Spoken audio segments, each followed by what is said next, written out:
Do you believe in second chances?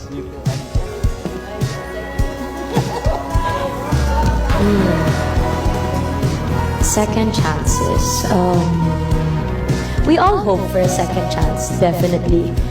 Diba, lahat tayo, tao lang, we're human beings. Even ako, sa sarili ko, alam ko na magkakamali at magkakamali ako.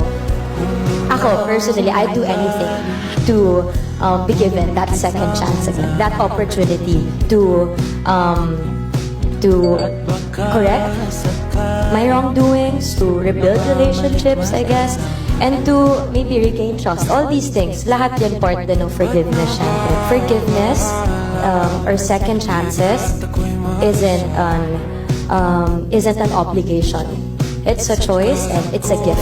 So kapag binigay sa'yo ng tao, it's a privilege. Just like any gift, you have to take care of that and you have to earn that gift. Sa ngayon, sinusubukan pa ng ABS-CBN kunin ang